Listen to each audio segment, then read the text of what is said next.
Yeah, I realized he was up to something when he was, looking through his BlackBerry and he was making a point.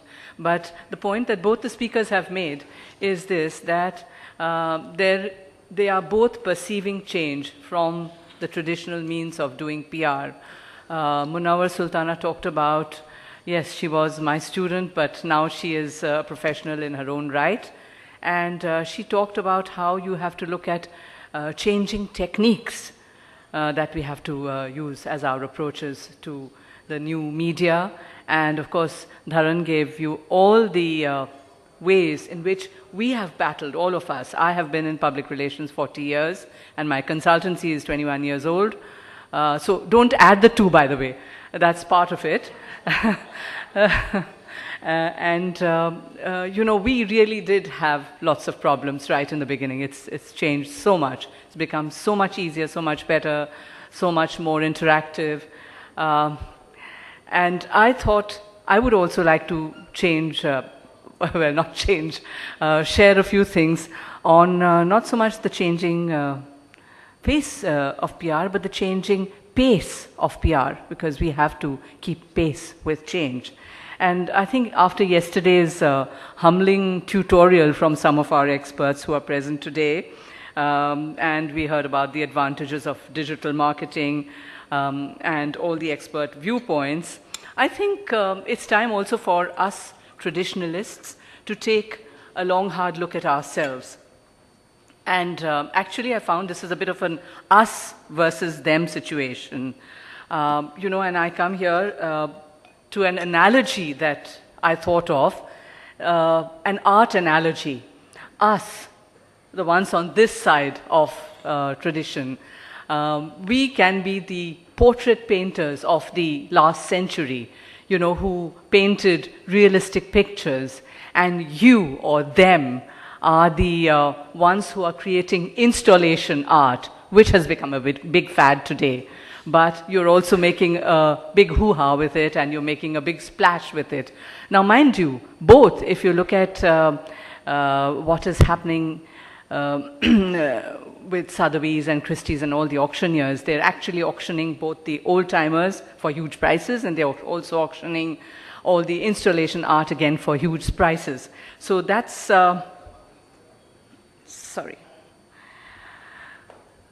So that is the reality for both sets, for us and them. But, and yet I feel there is a great big divide. And what is the divide? All of us on this side of the divide do agree that we have to readdress our branding strategies. And we have to be on the button, as one of the speakers said, do a 360 degrees by 365 days approach.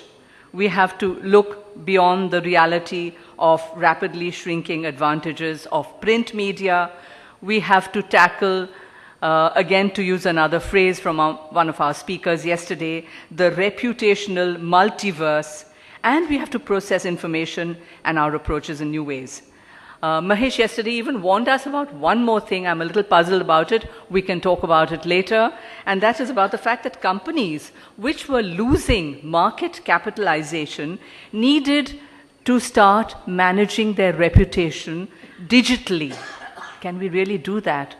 Or do we really need many more traditional methods of doing it?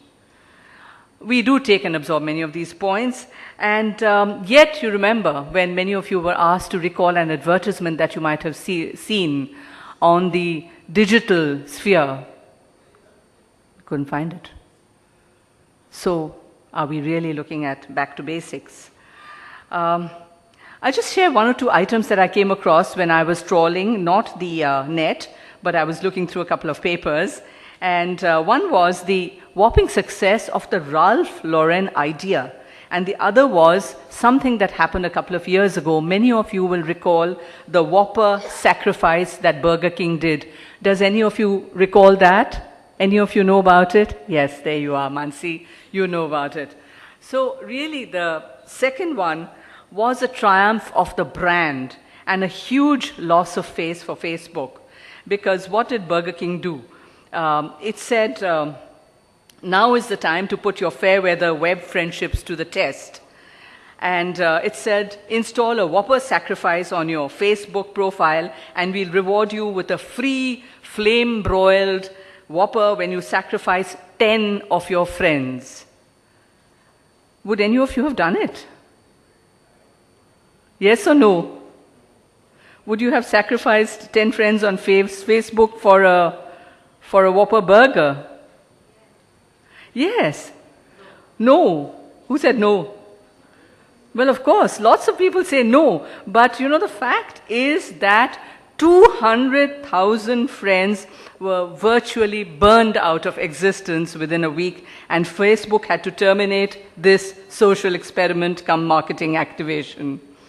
And the Ralph Lauren story is very interesting because at New Bond Street in London, just recently, this flagship store disappeared and was replaced by 15-foot models strutting in front of the store. And this was all a big laser show, a 4D show.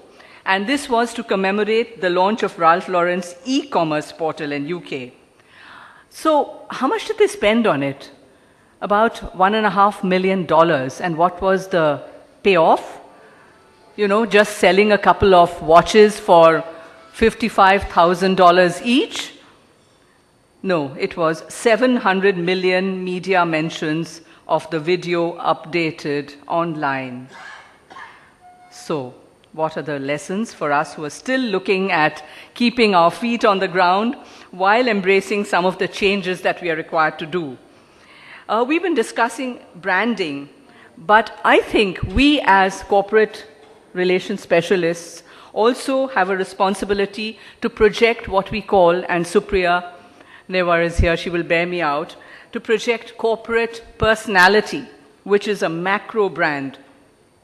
In tandem is the business of upholding and re-engineering reputation, what we call the management of perception, where I feel there are no quick fixes.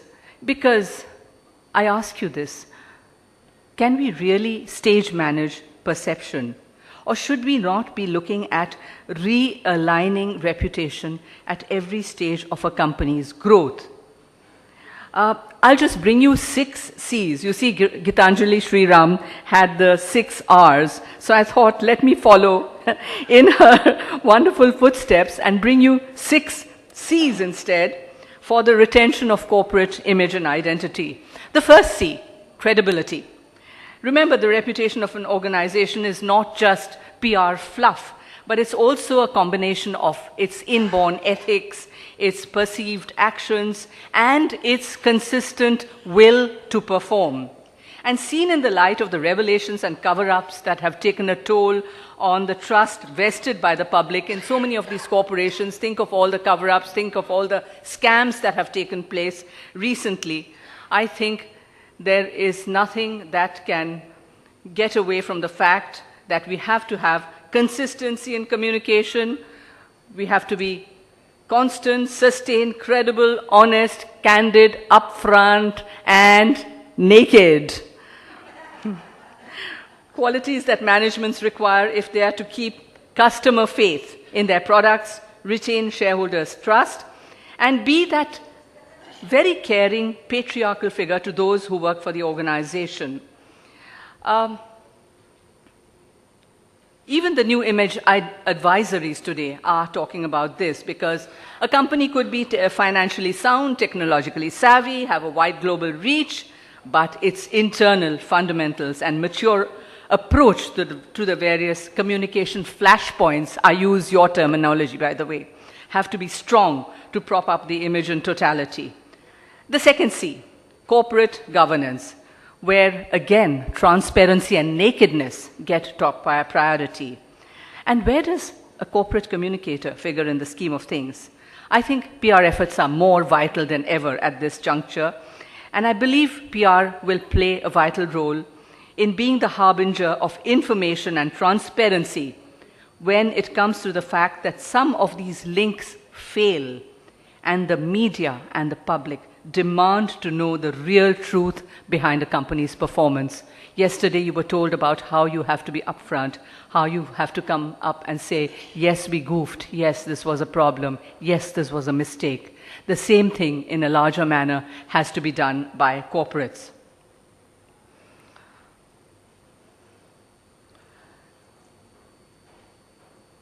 Third C, chocolate cream strategy or cost-effective communication.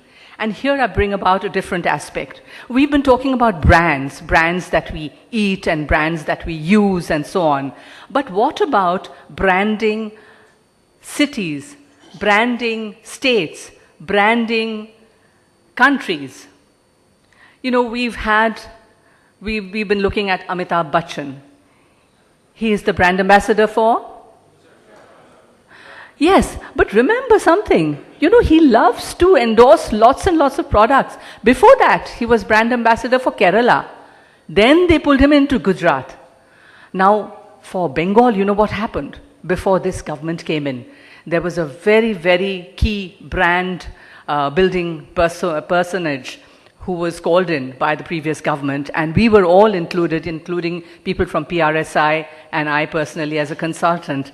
And we were asked, how do you perceive Bengal? And they really did a lot of homework. They were branding Bengal. But you know what happened? The government changed. And they should have factored that in. They didn't. And the new government, what did they do? Who have they got as brand ambassador? Shah Rukh Khan. Why? Who is he? Huh? KKR. The Don. The Don! Macroman to represent West Bengal. Why? Why don't we have a proper fit?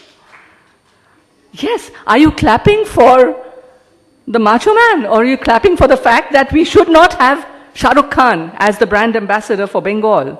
Why? Should not have. It just doesn't fit. So please, let us, when we think of these strategies, let us look at something that's cost effective. Is he doing this for free? I'm not sure.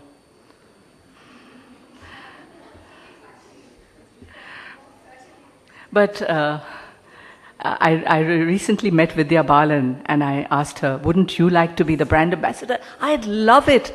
And when I asked a whole lot of people, they said, wow, that would be wonderful. Maybe a better fit. She even speaks Bengali. Big difference. But what are we trying to do with our brand ambassadors? Are we trying to lure people just to come in as tourists? Are we trying to lure investors to come and invest in the state? What are we trying to do? Or are we just trying to blandly promote image like in Madhya Pradesh tourism, which is fabulous as an ad, but what more is happening there? Let's see.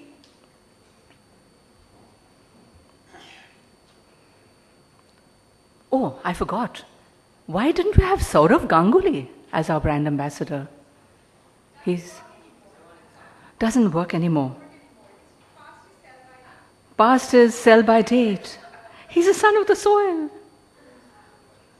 We should reinvent him. Anyway, but whatever it is, you know, we've got to, I think there has to be a more mature approach to having brand ambassadors for any product or any state. And this is where I come to my fourth C, which is crystal gazing or prescience. We need to have in place more active crisis management and issues management specialists. And I think we are trying to do this in our traditional way. Can we also do this in the e-commerce and the F-commerce space? I leave that question with you because I want to wind up now. The fifth, CSR. I know we can go on about it, but for heaven's sake, you've seen yesterday the wonderful initiatives, the Anant Education initiatives, the Akshay Patra initiatives. And I think these initiatives are not something that is mere checkbook philanthropy. I think what these initiatives are inclusive. They're trying to get more and more people into their universe, so it has a snowball effect. Correct me if I'm wrong, Ina. You're trying to do that. So you're not just trying to say, we are doing it, but all of you come and join in the party and try to do this kind of CSR activity, which can benefit a lot of people. And the last C, a correctional course. We need researched reputation management, not rumor rescue packages. So we need to do away with hunches and hearsay and rev up the research. And yesterday, most people talk about content being king. So content is very, very important. So we need to do all of this.